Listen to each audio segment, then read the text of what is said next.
Let's just start by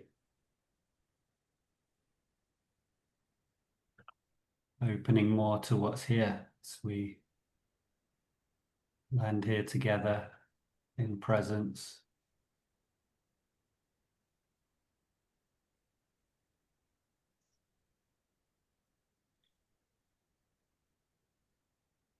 You're noticing where's your attention flowing to.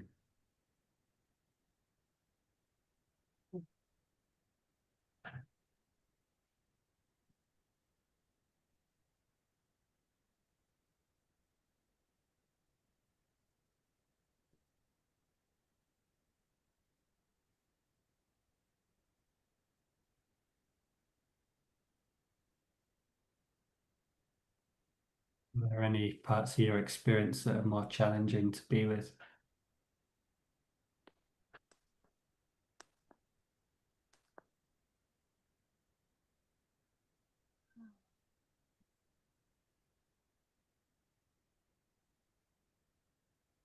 Do you get a sense of how what you're experiencing now is giving you deep information about what's happening in the collective?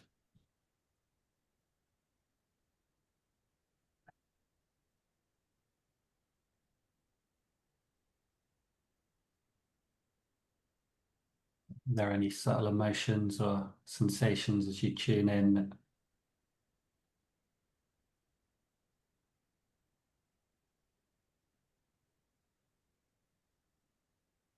are telling you something about our collective presence?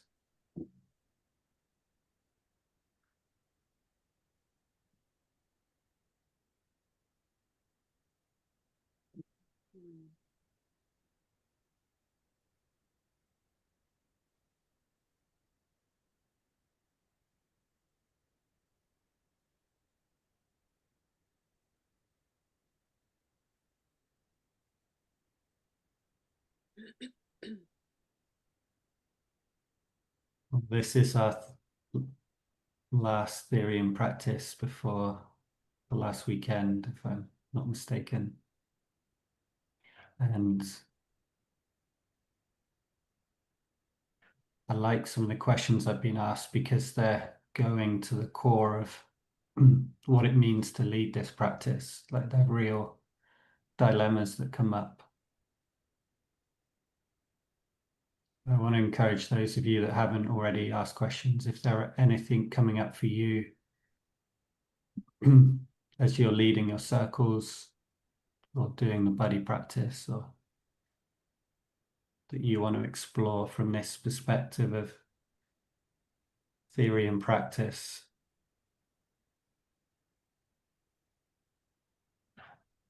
Theory and practice has been a big theme for John and I. We recently did a podcast episode, quite a long one, exploring our kind of journey of pedagogy, like the discovery of learning. And one thing that always went along our journey was that there can be all these theories about reality or being human, being in connection, but it's usually the practice that shows the truth of the theory. But it's also the theory that can help us refine our practice.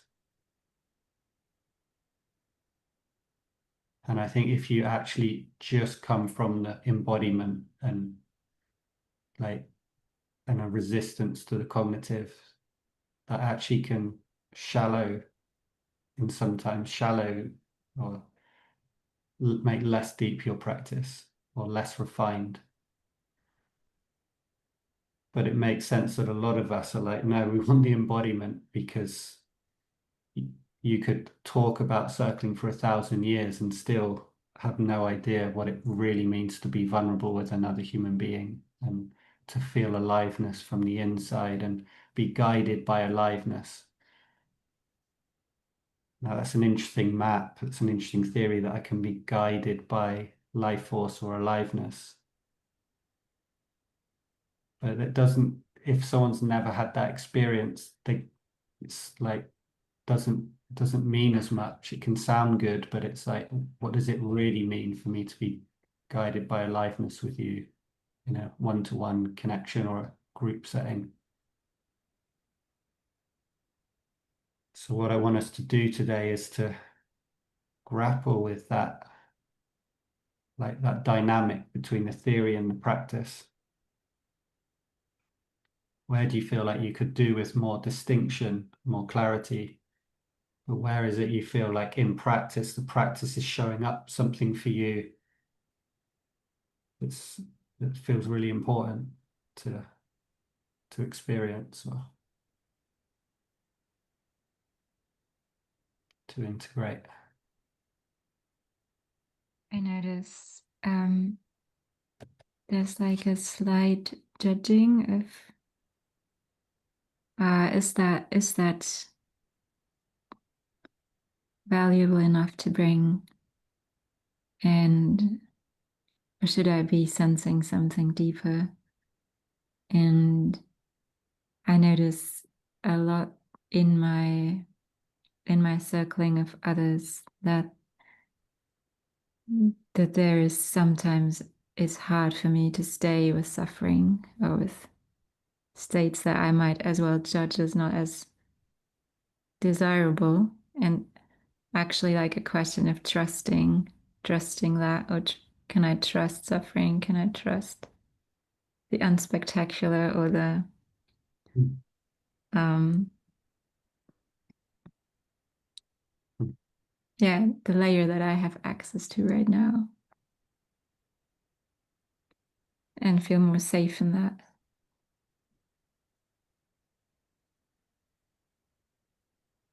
Yeah, something a little cheeky in me comes up of like, the unspectacular, mwah, that's my favorite dish. It's like if you can experience that in presence, it's so good.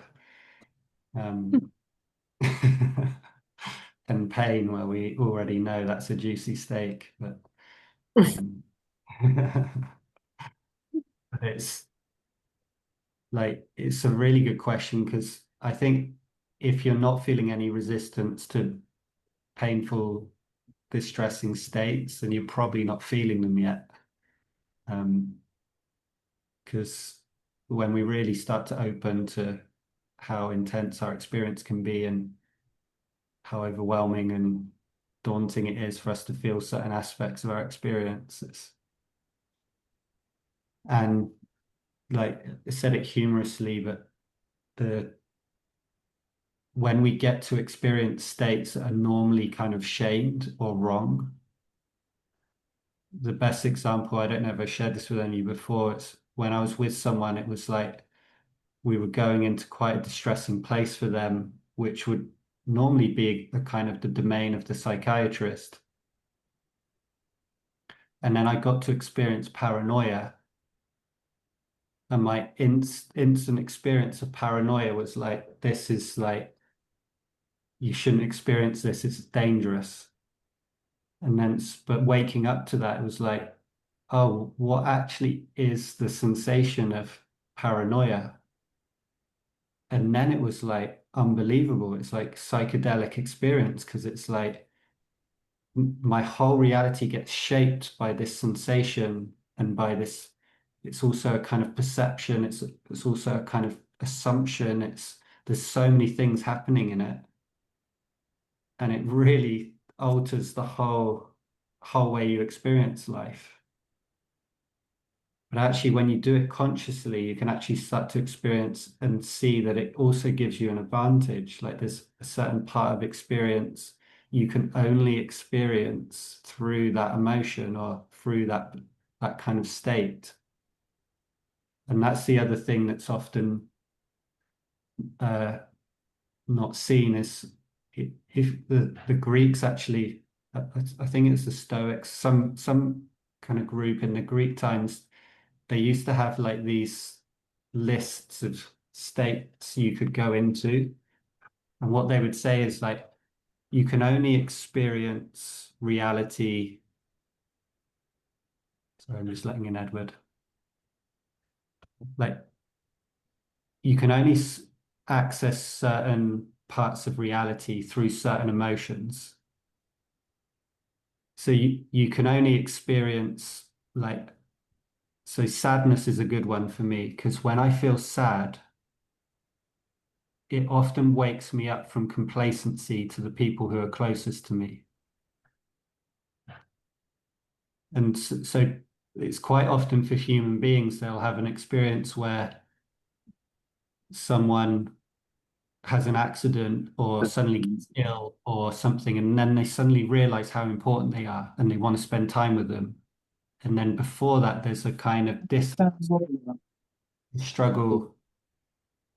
I just mute you, Edward. Just could hear you there. And so if you allow yourself to experience sadness, it will give you access to certain elements of reality that you can't experience another way. And humor's another one. So like when you're laughing, why we like people and why we pay people so much to make us laugh, because when they make us laugh, we get access to a part of reality we can't get access to from through another emotion. Mm. And so when you shut down a kind of pain, let's say paranoia for one, or you shut down distress or distraught or the desire to want to collapse or to end your life or like any of these, that last one's complex because I think that's more a belief and but um if you shut those down, you'll also shut down the opportunity to experience a part of reality that can only be experienced through that emotion. Mm. So yeah, I've thrown a few things at you there. So like, yeah, how does that land and what comes up? I feel that has me actually trust them, that those emotions more. Like now I'm like curious what's on the other side of shame, what's on the other side of fear, and then I guess like it depends how much presence I can bring to them, if I still can explore them or if they hit a limit or I can't explore them further Mm. because my body creates resistance or numbing or like I don't know, like mm. Does it resonate for anyone else? It's a dilemma. I I was trying to. Really wanted to follow you towards the end. I kind of got a bit lost. I got caught on the thing you were saying about humor, and I got really interested in that. And maybe that helps. Where you were saying that like someone else can give us access to a reality that we can't access through an emotion. I wanted you to elaborate on that, or maybe explain that a bit. It might help. Well, And then I sort of stopped following after that, and I don't know if there was something more said. yeah, the, I'm not sure if I would say someone else gives us access to somewhat like I think I was with someone in this example that could give me a transmission or an experience of paranoia that would be difficult to access on my own, but it's definitely in me. There's another quite good method if you want to get in contact with paranoia that some people might have already tested. It's called marijuana. But I actually think people are like, I liked marijuana until I started experiencing paranoia, and like now I don't want to do it. It's like, well, that's actually maybe one of the best things about it. It helps you like touch, and I don't think it's a mistake. I think it's actually like it's helping you access something there. Um, and yeah, I'm also a bit I'm not I don't think drugs are always the best way to access states, um but the main thing is the different states we experience give us access to different, you could say different layers of reality or different aspects of reality. So if you suppress certain emotions or certain states in others, there's going to be a range of experience that you're not accessing. There's going to be some information that's not quite there. Plus, if you're suppressing, there's obviously going to be like you're engaging your nervous system in a way that's restricting your life force. So that's going to also be painful. Or yeah, there's other consequences there. Thank you. I just wanted to follow up on that, Sean, because when you talked about suppressing, I feel like I'm with something these days that's a very, very strong protecting or protector's energy that I feel is suppressing a lot. And it's only in certain situations, like particularly in a one-to-one or something, or when I'm really safe, that some of the suppressed feelings can come up. And I'm just sort of feeling I almost like have to, I don't know, something about acknowledging that that's what's here, that protectors are trying to do something. I don't know, but it does come into it's not there when I'm doing a one-to-one, but when I'm doing a leading, it's like the protector is so strong that I find it really hard to be vulnerable and to allow the other things that are there to come through. Does that make sense? Yeah, this is another aspect that I was going to point to with Susan. So, and this is the thing with theory, it's like as soon as you say something is a certain way, like the polarity will come up and it will be like not true in another case. Or so it's like that's the but so say you say suppressing your anger or feeling protective and not wanting to be vulnerable, you could try and be like, oh yeah, I know this theory that if I access more of my emotions, I get access to more of reality. So I shouldn't suppress, I should open up. But then you're going to close down the experience of being in protection or resistance or whatever you call it. I would always hold these labels lightly because I could say like I'm protecting myself, but you might find at some point that that experience, it's like protection doesn't seem the right word, but it might do. So I'm always like careful though of Yeah, labeling maybe.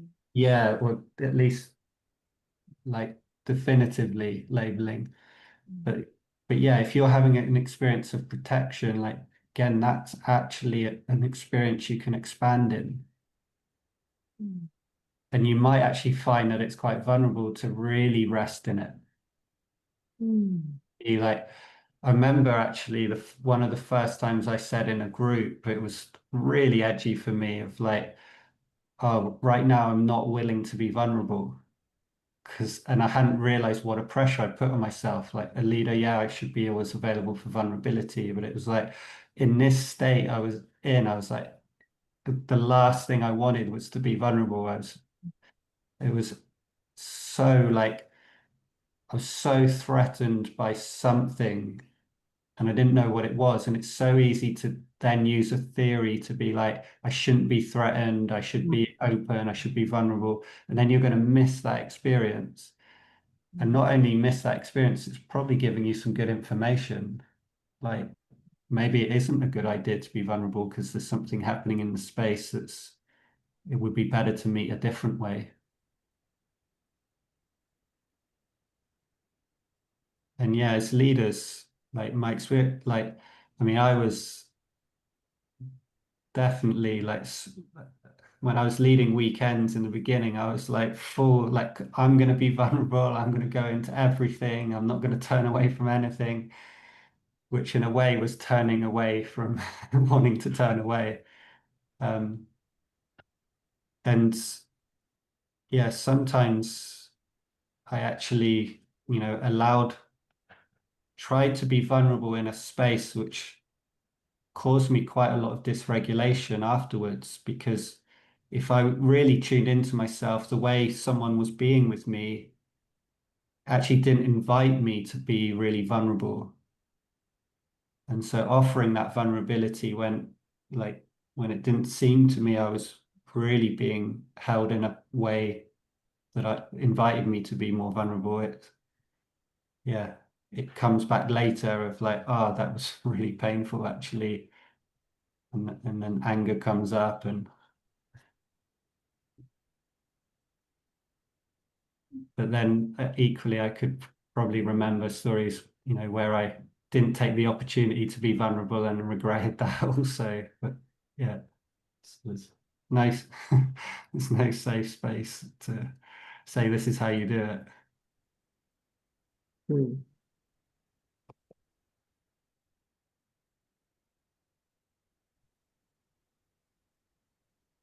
Well, coming up for me listening to you is like the real kind of juiciness of being with whatever is there right at that moment.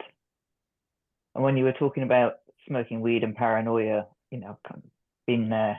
And when Vicky said about she needs to feel safe, that was my experience with that. In order to have carried on with that, I would have need to have felt safe. Yeah. But it's like, it's actually when I open myself up to that vulnerability that I'm finding, yeah, the depth is, and the depth that brings out in others in the circle is really quite extraordinary. Yeah. Yeah, when you share that, Helen, one thing I want to share here that is I think sometimes we might be insensitive to someone who really is struggling with something like, and I think this came indirectly from what you said, Helen. If someone's experiencing paranoia in a way that's very difficult for them, I think that's a very different experience to me accessing paranoia in a regulated state while exploring connection. Absolutely. And also something like, because I think almost all of you now imagine, and even before you came on SES, are like, I want to experience more of my anger. And it's like, yeah, but actually what we're actually saying is we want to experience our anger consciously as a felt experience, as an owned experience inside of us that empowers us to feel more of our life force. We don't want to feel out of control to the point where we harm someone we love, like actually harm them. And so that's where we've got to also be careful. Like what we're talking about here is consciously experiencing, and to consciously experience something is quite a task. Like that's what we're doing in the practice. We're setting a context. We're coming together. We're creating a space. We're practicing, practicing slowly but surely opening to what's here and going into deeper dimensions so we can consciously experience these emotions. And it's very different from someone that might be experiencing anger or paranoia as an unconscious drive that just comes through them and just takes over their behavior. And it doesn't actually take over. That's part of the unconsciousness, because when we become conscious, we realize there is a choice, but that only emerges in the consciousness. So I think in this company, I don't mind saying, yeah, experience paranoia, because it can be like a deep experience. But I'm like, I don't want to be suggesting that people in a psychiatric institution should be encouraged to enjoy the state of paranoia they're in, which is in a very complex kind of unconscious pattern that's very, very painful and difficult often. And if they did have a container where they could continually slowly open to what's there, I imagine it would be beautiful. But I think the last emotion they'll come to is paranoia. They'll usually start to feel the lower hanging fruits like we do, starting to feel a little bit sad or a little bit withdrawn. And I think it's the other point we're touching on here is being mindful of what this process of observing, like a scientist, which is being non-attached to experience what's there in your experience. Yeah, especially for the new people you're working with, or people but even yourself, like sometimes we don't know what we don't know about our experience. And the reason we're not experiencing it non-attached is because there's something in our experience, if we start to experience it, it's going to be highly dysregulating at first and distressing, and we're often protecting, like our protector often knows more about our experience than we do. So like it's sometimes good to trust, if I'm protecting this right now, maybe that's a good idea, because if I suddenly wasn't protecting it, I don't know what would happen. Yeah, but just on this point, because it feels like we've touched some good ground here, just want to shift gears a little and just see if we can come into a group practice of just what we've been touching on, of just noticing what's here.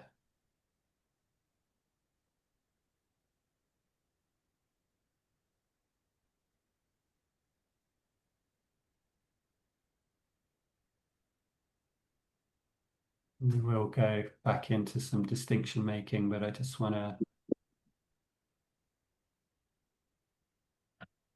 and I also just want to name, because Richard sent me a question around if you are leading people who seem, I think, a little distracted, or going up into kind of story that seems to be avoiding what's happening, and how to meet that directly but without shaming. And that, yeah, I just want to plant that seed. But before we do that, just want to invite anyone who has something coming up. There is a wanting to reveal what's here in the practice of being non-attached to outcome of what it is you're sharing.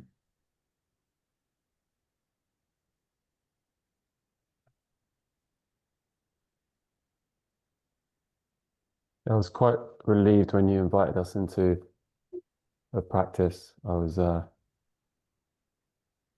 close to thinking, okay, maybe this just isn't what I need right now, and heading off.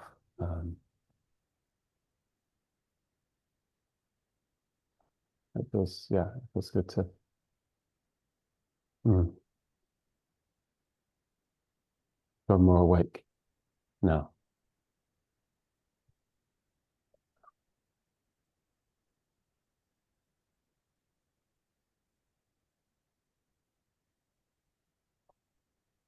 Similarly resonating, maybe the speak of the theory kind of made me really like quite hungry for practice in quite a broad sense, not necessarily me, but I'm now connecting that to the immediate. I was like, I want to practice loads in the future, and yeah, but yeah, I guess that's here now. But it feels a bit, actually, I then have a bit of a reaction of like, oh, it feels a bit soon to be now, because I've just seen a mountain from this theory or something. So I'm a little bit resistant too.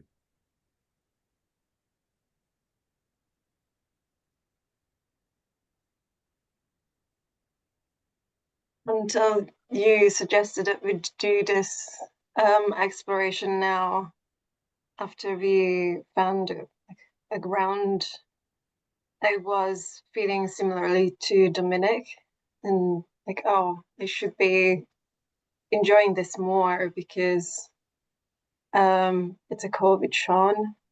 Like, I was surprised by not being as engaged as I expected. And it feels really good to like add that here. Like, something about practicing being present now seems more present and alive than talking about the practice.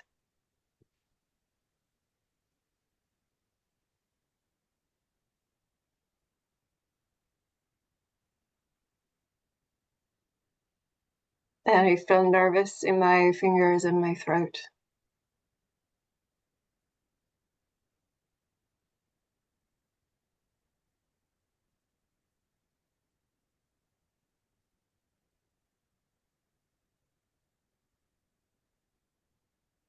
I feel a bit caught. I'm on a, I don't know if you can hear me or. Yeah, I can hear you, Edward. Oh, okay. Yeah, no, I'm just on somebody else's iPad. I've just been doing a clowning course and came out to join the call, but I don't know how to manipulate the screen, so I can't really see who's here unless they appear. So I feel slightly caught in that, not knowing how to work with technology. And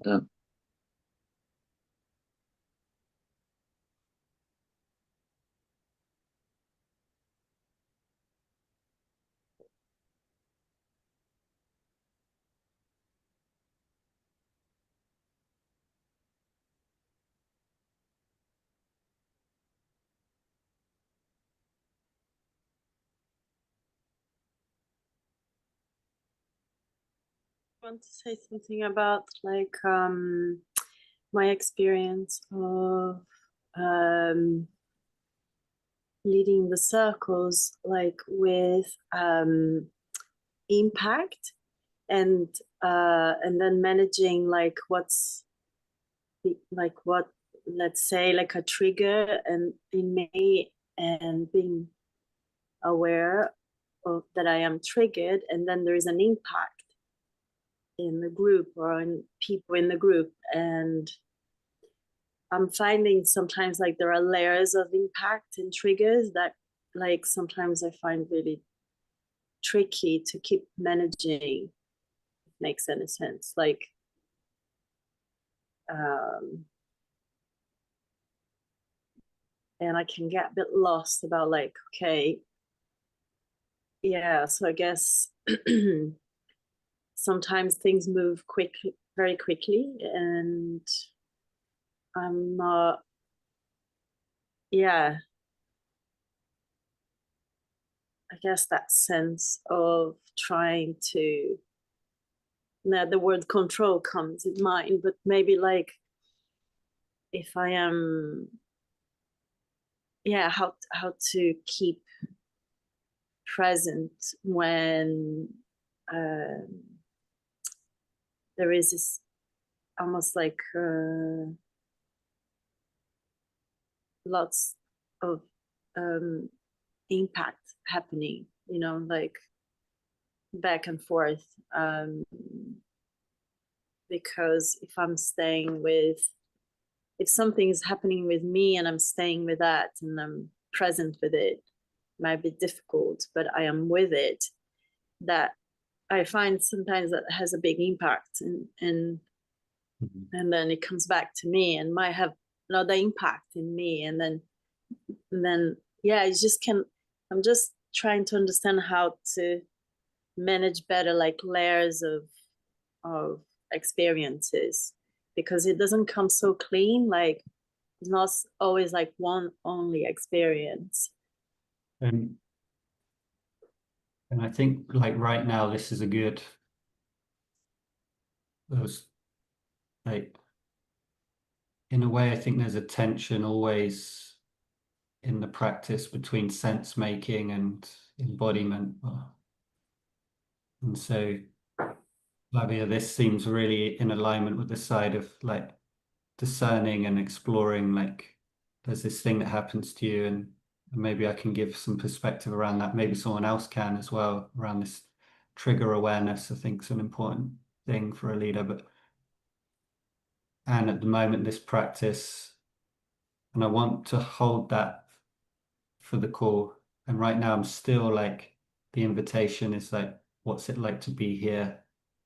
And I wonder if there's anything for you here, even in the topic you brought, that's just alive, or what's alive for you just being here, if you want to share. Yeah, something to do with yeah, vulnerability, but also like maybe fear of yeah, the of being judged, maybe, of like the impact of my vulnerability.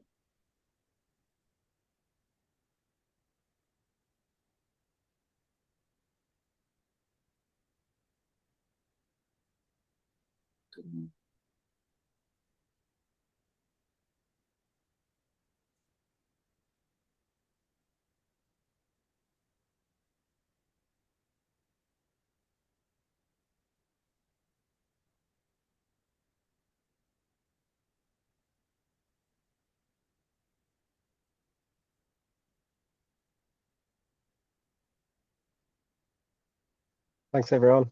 I'm gonna have to go. Right. Right, so.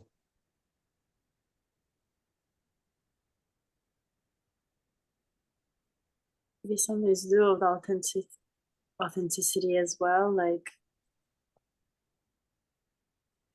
yeah, like how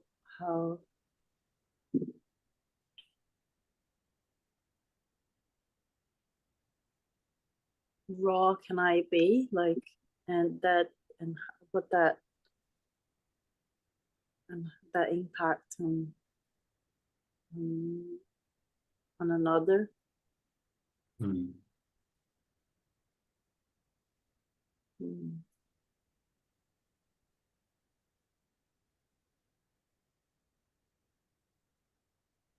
I just want to stay in this practice a little longer, just see if there's anything more here of, like, what's really here when you discover your experience non-attached to outcome. Anyone? I'm experiencing such a range of things. It's quite hard to put them into words, but like there's a real excitement in my body, which is, I think, about the practice. I love being in this space. I love talking about it as well, like the theory, if you like. It's like my chest feels really full. Feels really full. And hearing Flavia speak as well, feel a great deal of resonance with several of the things you said, Flavia. And something about like this question that comes to me, how vulnerable can I be? How vulnerable do I want to be in a group? And I notice there's a part of me wants really longs to be totally naked with everybody here.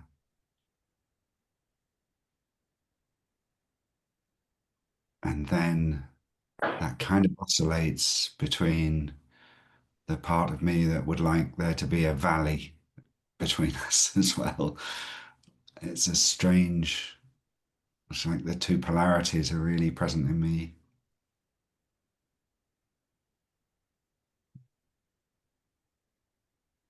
But the longing for being totally naked feels really strong. I wish I knew how to be that way and to be okay at the same time.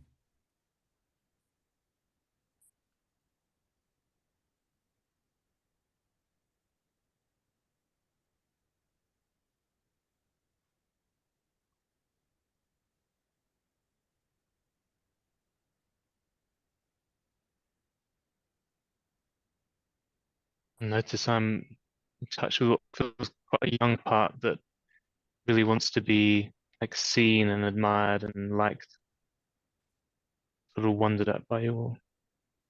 It's a bit embarrassing to reveal.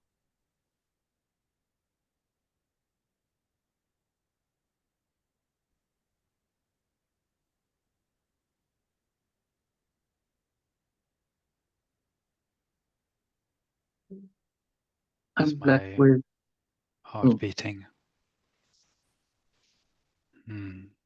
Is that you, Safe? Yeah.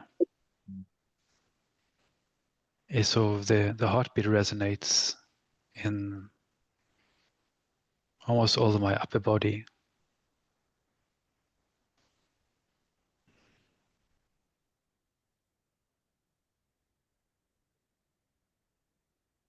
There's a fear, I think it's like a fear of talking in the group, memories of previous calls, and feeling small and blocked in this group, and having a lot of judgments of myself coming up around that.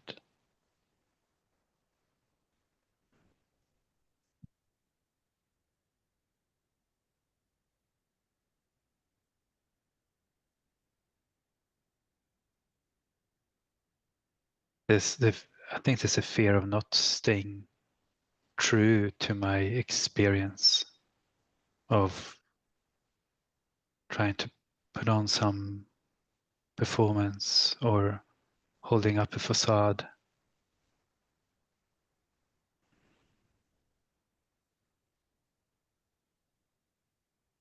I notice I want to look away from the screen and not be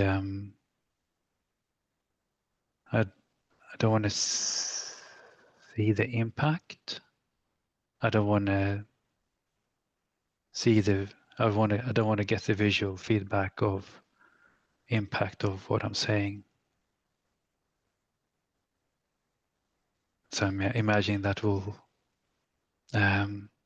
start a lot of threads in my mind.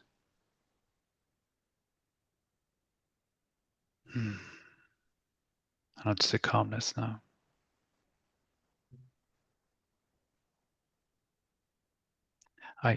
My mind keeps coming back to the words of that you mentioned, Sean, about not allowing if an emotion is like is missing out on an aspect of reality that is, and that's like a aha for me that I'm with as well.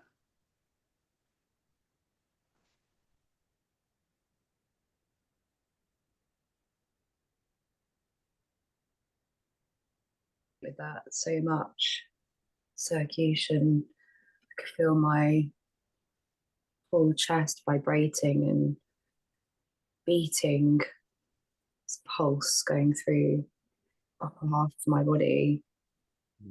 And as you were talking, I felt like a sense of wanting to collapse come over me, being really tired and heavy. And then this feeling of some sort of desperation, this desperation to feel connected to you all, and already feeling, like this sadness that you're all so far away and it's going to end soon.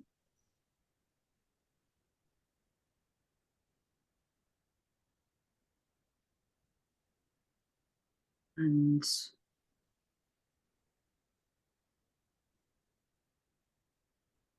and then a sense of like realizing that there's layers to my experience right now that I can't quite name, and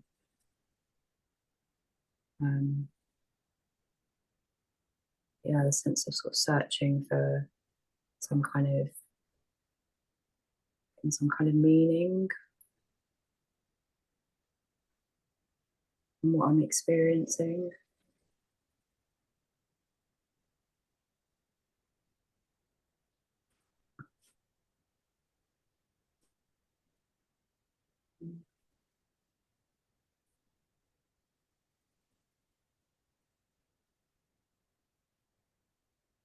I guess as I was listening to you, I noticed myself in this very familiar experience of panic. it's like a panic that I don't know how to save you, basically.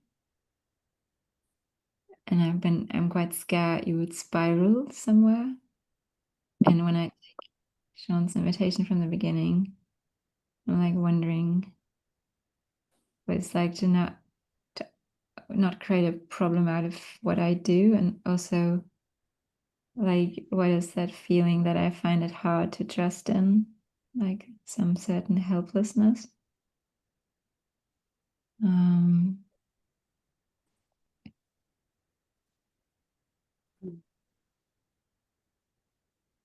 Notice that calms me down a bit. I noticed like a defensiveness, like I don't need saving.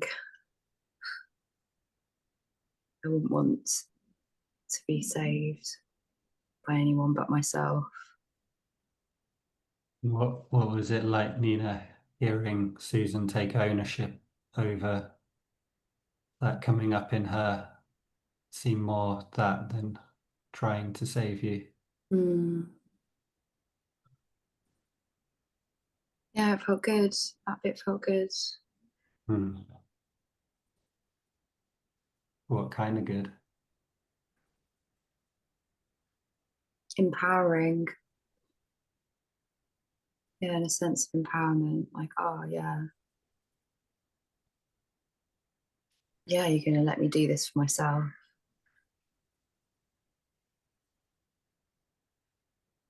Yeah, there felt like energy and power in it.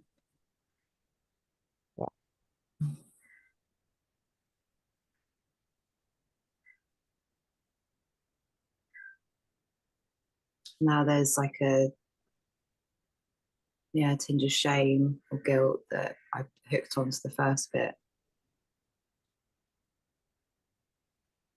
There's something I want to point to. It's one of the richest part of the practice for me right now, being with you guys, but it has been the last month or two of, like, if you experience what people share,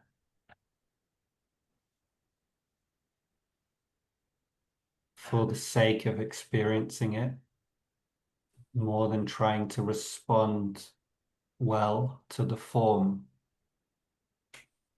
I think that's what Susan did. So you could hear what Nina said maybe when she said, "Oh, yeah, when we get off this call, yeah, I feel like I'm gonna miss you."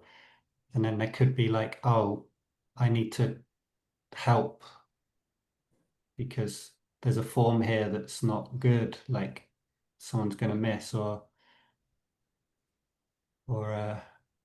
maybe when Serge was sharing that, "Oh yeah, I don't want to look at you."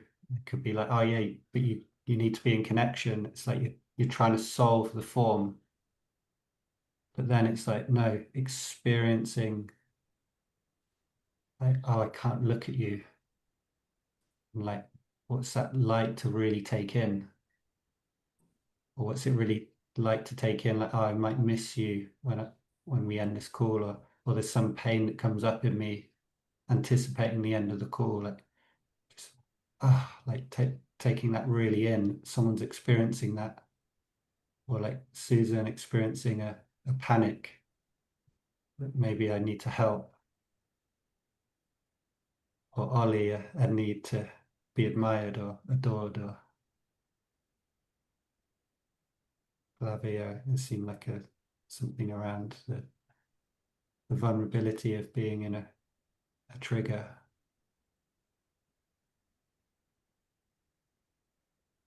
It's like when we take those forms into the formless of our experience and like really allow it to touch us.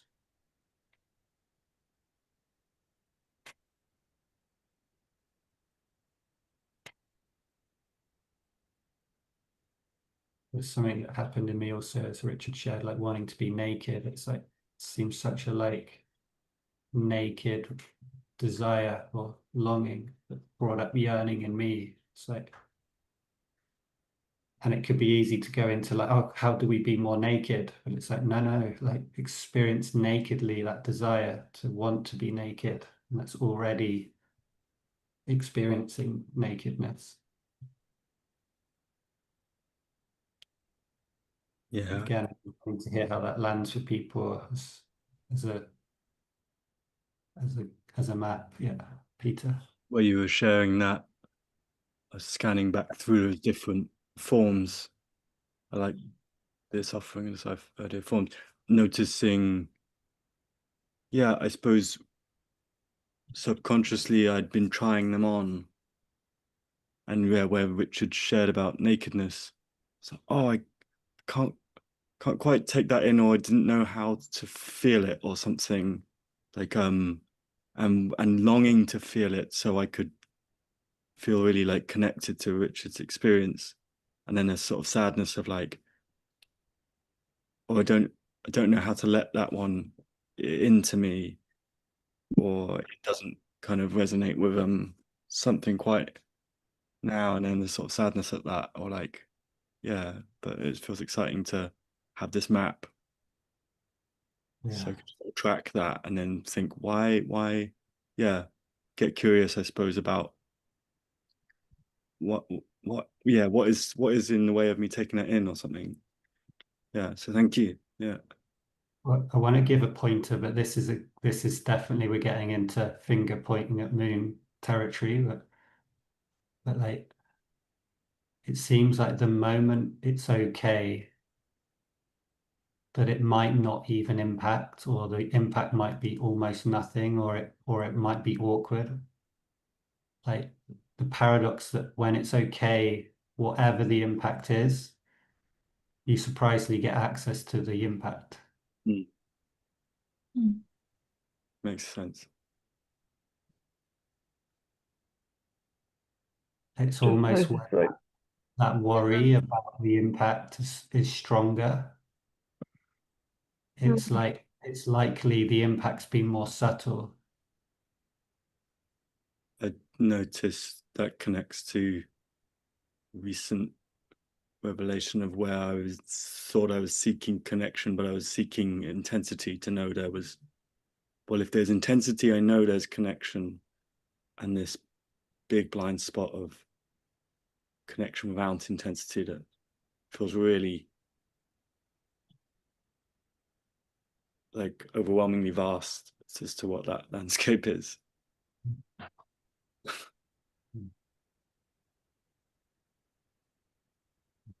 Aisling, did I speak at the same time as you?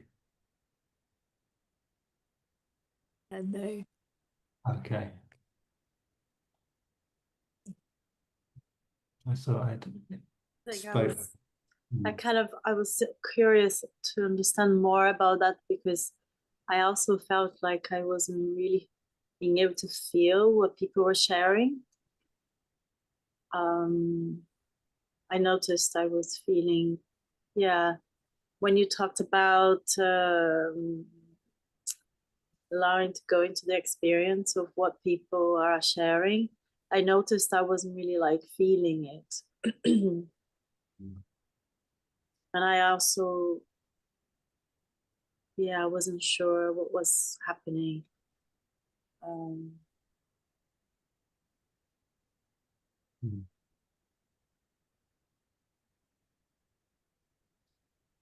I feel also I'm often suppressing the impact, or I don't want to be seen in the impact. I feel so naked. And I think I'm afraid to feel shame in public. But then I find it sad that I don't feel that much as impact.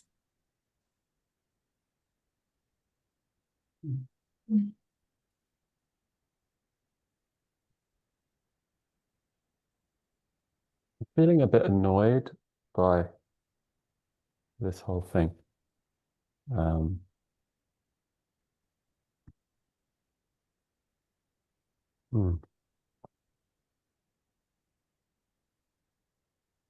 Yeah.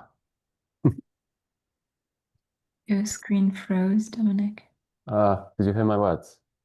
Yeah. Okay. It's not like, yeah, it's not like, this. It's just like, it's just a bit of a struggle. Oh, my Zoom is crashing. Yeah. And still hear you. Okay. I can't see you. You can't see me? No. Oh, sorry. Can you see No. me now?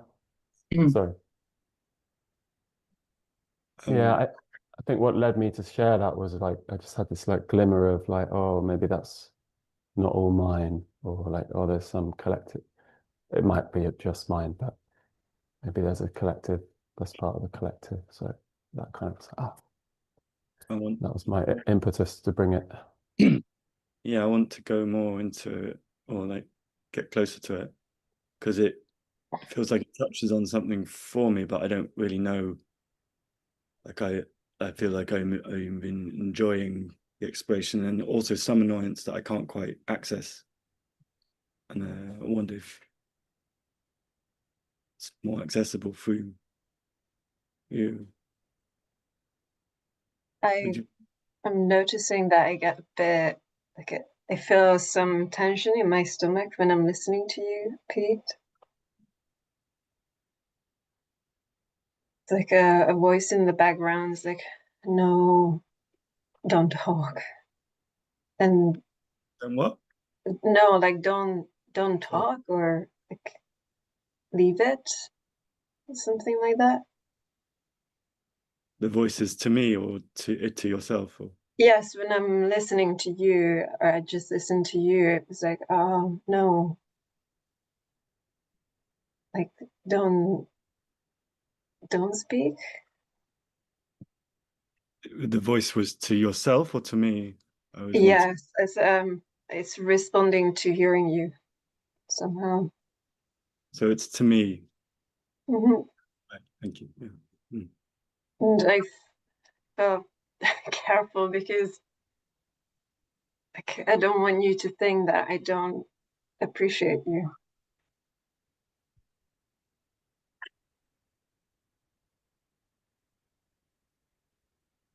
And I also had a similar sense. I had a similar sense, Chris. It's sort of like that somehow you were going to get kind of theoretical or something, Peter. I don't know. And like hearing Richard speak, hearing Nina speak, hearing other people speak about like the impact on them, like my heart was just feeling so full. It was actually really quite painful. And when Nina said like she didn't want it to end, I just felt this massive sense of suffocation from the outside world for not being able to be like we can be here together. And I've got this real longing to be with you all in person. I don't know, somehow when you started speaking then, Peter, I just kind of thought that it was gonna pop that bubble, and then Chris speaking up held that together for me. I'm still just with a frustration of like I want to really be closer to Dominic's experience, or and now I feel a bit like just a bit How of does anger. it feel in your body? Like, do you have a felt sense of it? Yeah, Wanting to be closer? Yeah, I just feel a bit like angry in my hands, or like I was enjoying that. I think I had my sense was coming after I spoke was like there's a desire for this in something, or like like I was experiencing like what was happening, like something sad in some moments, and then like a teaching point. It was like, oh, bit like having a little, like nearly having a bite of something, whereas I want to like really bite something. Like that was sort of desire for more. Yeah. Well, it's interesting when you share this, Dominic, because I'm with a sense of like almost like, oh, I might end this call dissatisfied. So it's like, oh, why is that thought coming up? And it's like, oh yeah, I think there's some way I'm impacted by you. And I think a little bit Chris, where it's like, oh, what's meaningful and powerful is like exploration and vulnerability and direct experience. And I think there's a way like that can be like an overpowering sometimes, overpowering like the desire for like, you know, exploring the perspective taking that's possible with the practice. And so that I'm in this position of like, oh, am I actually going to submit a little bit to you so that you get more of what you need here, but actually not serve the other side of what I think is important here to touch on the theory. Can I say something about the theory? Just because I've been sitting on something, I think it's when Flavia talked about the vulnerability of triggers when you're on a practicing with other people. I think I kind of feel safe, much safer being held in this environment. But if I go out into the world, like I see it as the other side, to people who aren't engaged in the practice, I kind of, when Flavia was talking about triggers, I just felt like, I think I'm just frightened of being dangerous. I think that's, yeah. I'd like to touch on that, Edward, and what Flavia said, and also Richard's question, but I'm feeling quite a lot of vulnerability and intimacy with Dominic and with everyone actually having shared that. Like, because there's potentially some charge in me that I wanted to stay present with. Yeah, I noticed like when you're speaking, right, and now like a heart beating fast and like a trembliness, and the words that were coming to me when you were speaking was like the irony of like, I don't know if I'm trying to make you feel better now by saying this. The words that were coming were like, I fucking love listening to you on podcasts talk about the theory, and like, it's not that I don't value that. It's just that I was bringing what feels true for me now as well.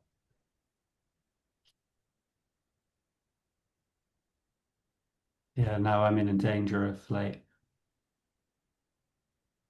stroking you back and being like, yeah, but this is what's most alive about these sessions if we can walk the line. And it's like because there are those that have really got important questions that they want to explore, and then others are like, yeah, but you know, I'm good at theory, I can listen to podcasts, I already read books. So here it's like, this is where I want to feel people. And it's like both of those so touch me, and they both feel so true. And if they can come together, that's my hope in these sessions. I feel some grief actually just touching that hope.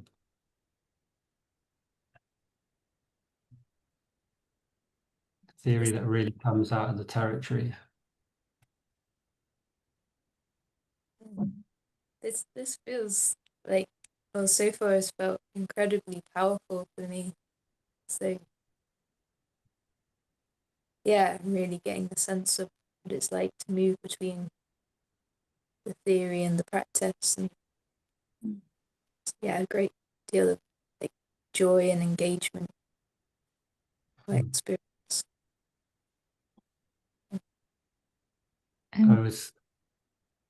Sorry, was someone going to speak there? Yeah, I'm watching like also like I find a lot of curiosity in the theory as it plays out in the practice, or as I struggle with it. And I'm just getting now more aware of like what polarities are like, kind of the polarity of theory or the polarity of being with the direct experience, and how I experience some kind of judgment at the end of both poles. Yeah, and like that is somehow fascinating me, what happens when suddenly the other polarity is brought in, and like and they kind of feel Yeah. some kind of a dance of finding adjusting to each other or something. And you can't escape it, like this polarity, because if I turn to Dominic and say, yeah, but this is a theory session, and I don't want you to just try and lead us into embodiment when we're also, but that as I'm doing that, I'm actually practicing an embodiment. I'm embodying something. And when a philosopher who's very abstract, you can say he's just speaking theory, but he's not. He's living an embodied practice that he's engaging with people in, which is him talking generally about things to people. But equally, if, say Dominic or let's say someone else says like, come on, this is too much in the head. That's a theory, a way of being. It's just as much theory. So there's no escape in either side of the polarity. And at the same time, they're useful distinctions, because what we were doing when we were exploring was much more practice. And in the beginning, when we were exploring, that was much more theory. So there is a distinction, and yet it's like the yin and yang. It's always inside, always a subtlety where it's always embodiment and it's always theory. And the little circle is always in each side of it.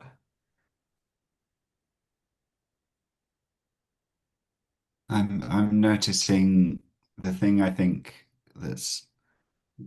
I'm watching most of all is Sean, the way that you're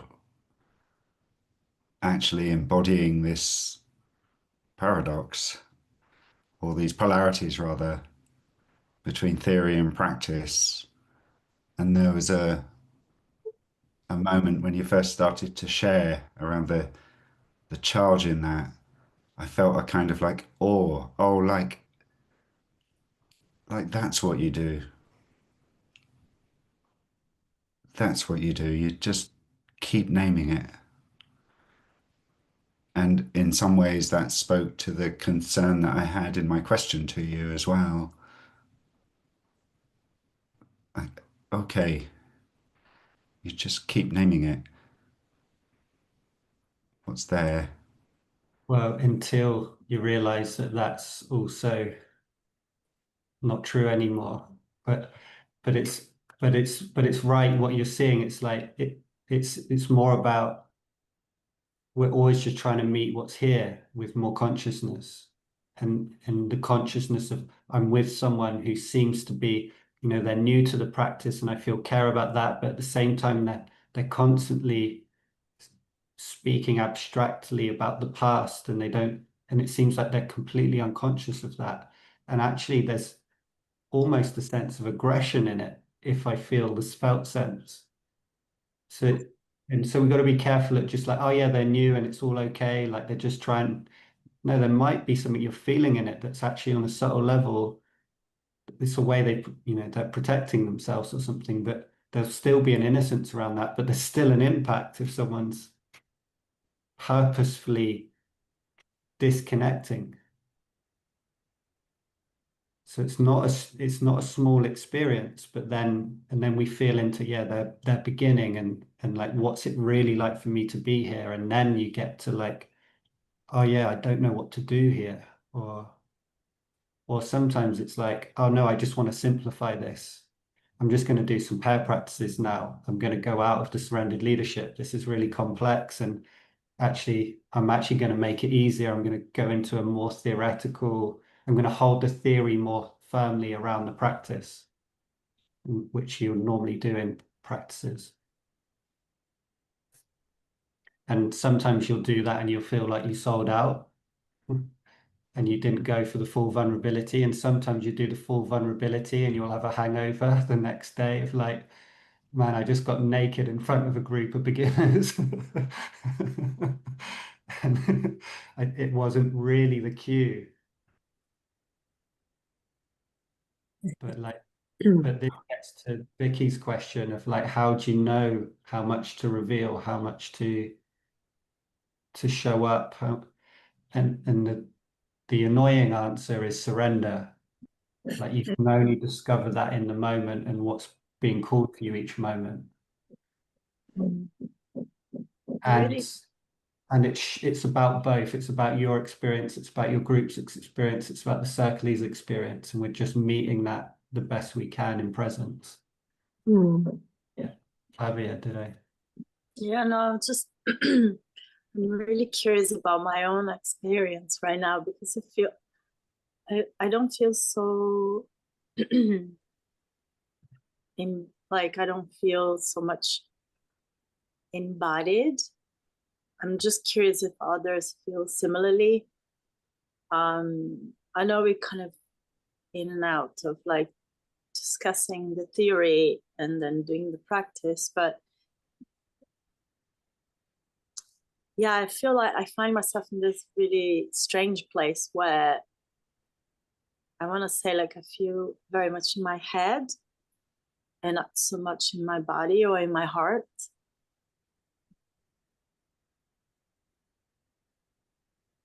And I'm just curious, like wondering if others feel the same or if this is kind of something I'm experiencing.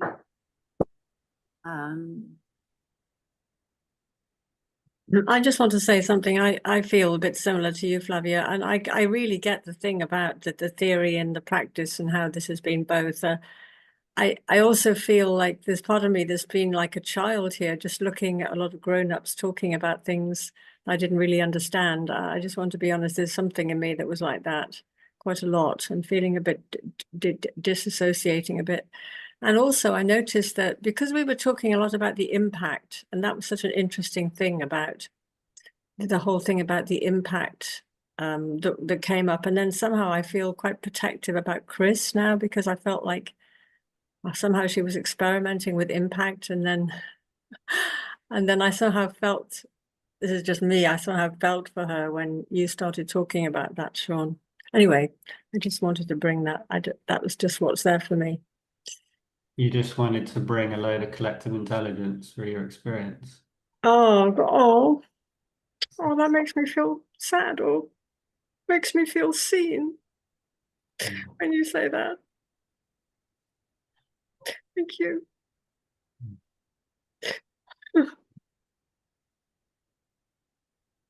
Thank you.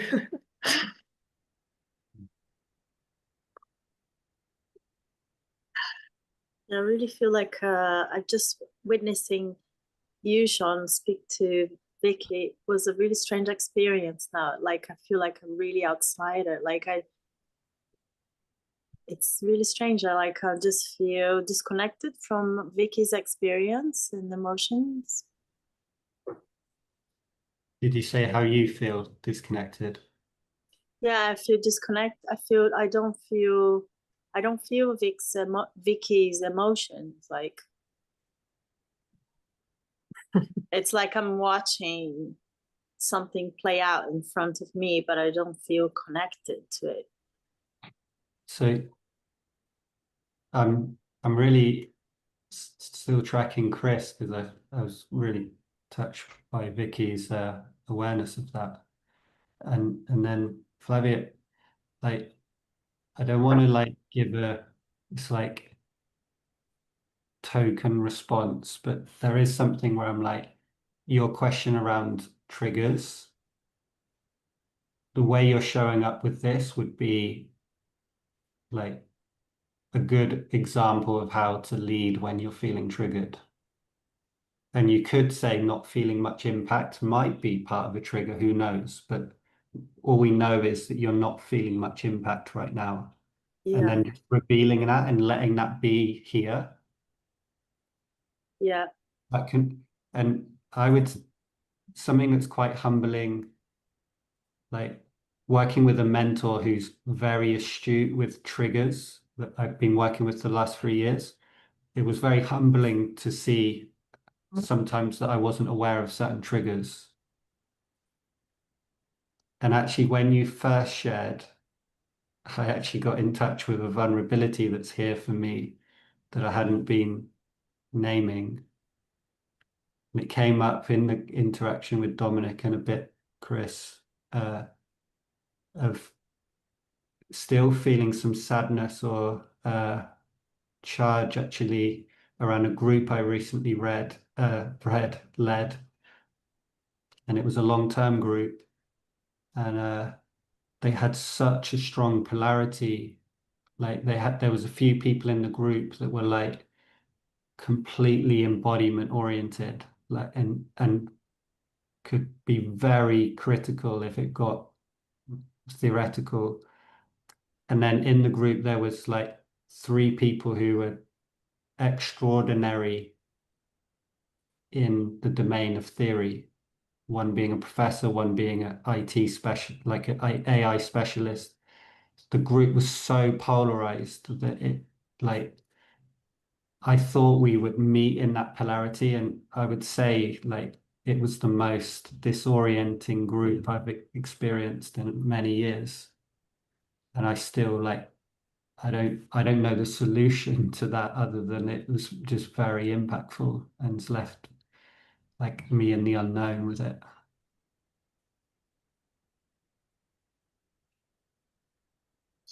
that helps. I feel like, yeah, I'm just not feeling the impact at all. Well, when you say no impact, this, so like Vicky shared her experience, like, because it seemed like there was a lot of emotion there, you could say for Vicky, like, was there an expectation on yourself to feel a certain, like, same kind of resonance, or?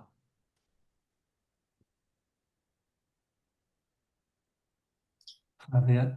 Yeah, I'm just thinking. I think it's just this. I'm just noticing a detachment. I'm feeling quite detached from people's experiences.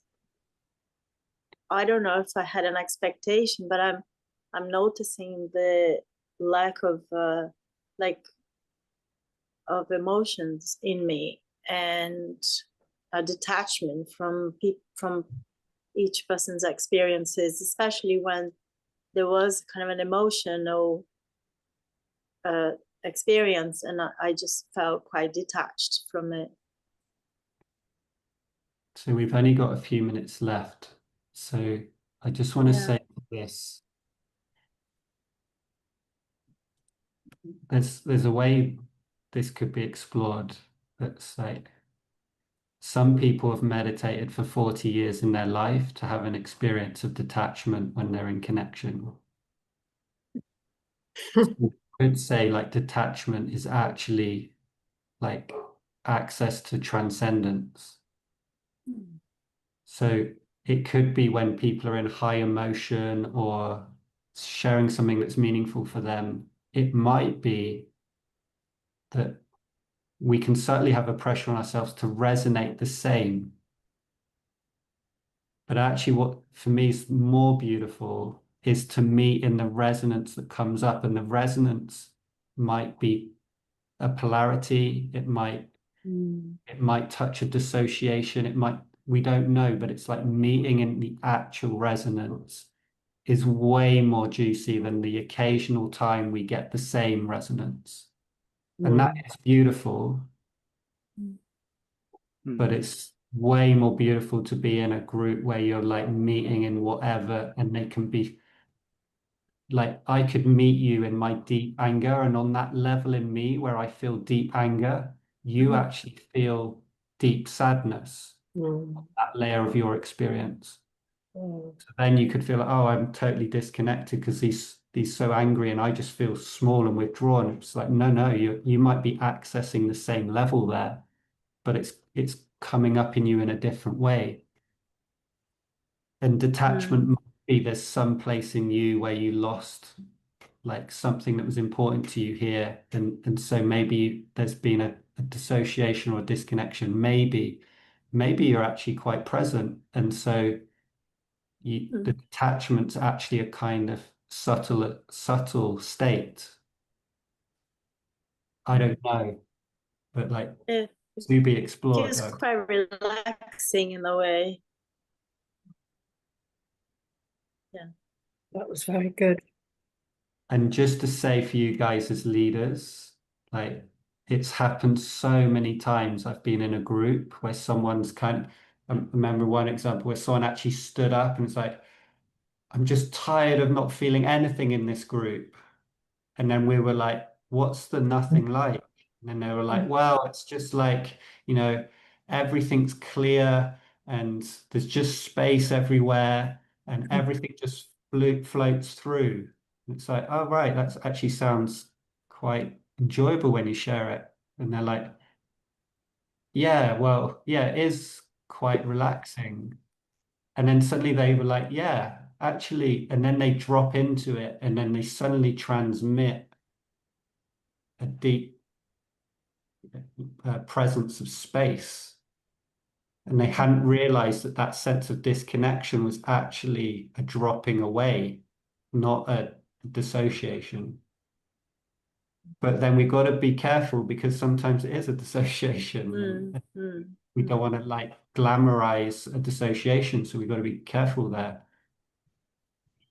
Yeah. And just before we finish, I just did want to check with you, Chris. Is there anything alive in you? Well, yeah. I've appreciated you directing the attention back to theory. I got connected with a part of me that has a story about not being able to hold complexities very well. And sometimes that puts me off theory. Mm. And then I was also experiencing a fear of being excluded completely if I don't do this right. Mm.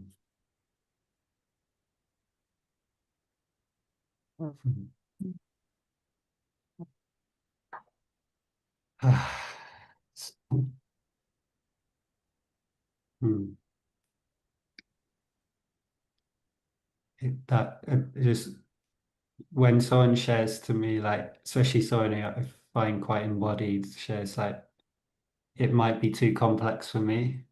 It's like if it's too complex for you, it's probably not complex, it's probably complicated. Because true complexity is elegant and usually easy to receive. Thank you.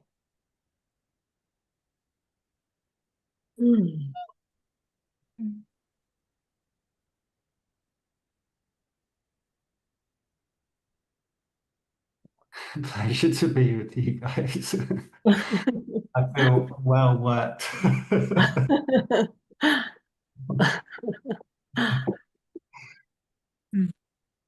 And yeah, it's good to be able to reconnect with you all.